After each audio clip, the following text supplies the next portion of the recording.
What prerequisite could be required to just be that being that is the source of everything? You cannot not be.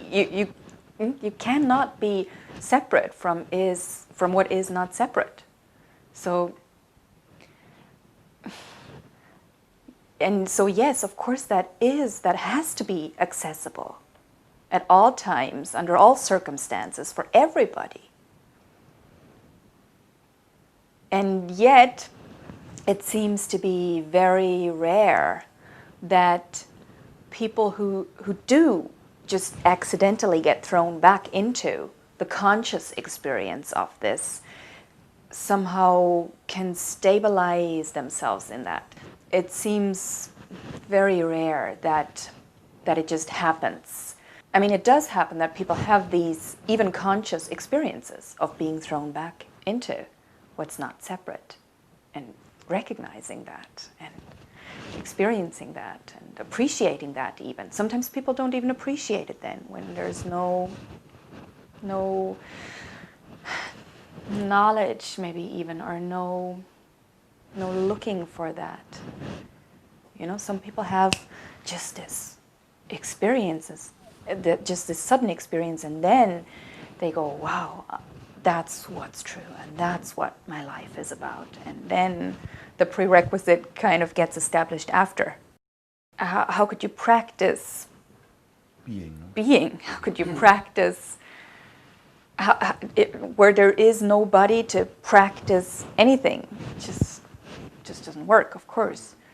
And on the other hand, when it seems like there is a somebody, which is the case most of the time for most of us, so many beautiful practices can be so useful and supportive. It's not like they're needed or not like you have to, and sometimes even for one individual at a certain time, one practice is fantastic and really helps them ground themselves or be thrown back into this unknown.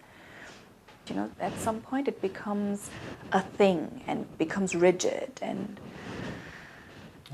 then it's no longer useful. Can I just... With practice, I would make a distinction. Normally we understand practice just to increase our personal feeling of being more, being somebody else in time. So when I practice meditation half an hour, then I get enlightened in 10 years or something. Yeah, half hour a day. And there is another understanding of practice, which is really discovering what is already enlightened and peace free right now. So it just goes in for this moment and in this moment, and therefore there are a lot of practices or keys or Zugänge, accesses to this realization in this moment. My teacher, Eli Jaxon-Bear, he often uses the connotation of homeopathic antidotes. You know, we use practice as a homeopathic antidote to what we usually do practice. So it's more like an unpracticing, really. Because we practice identification. That's our usual daily practice. We practice being a somebody who does something or needs something.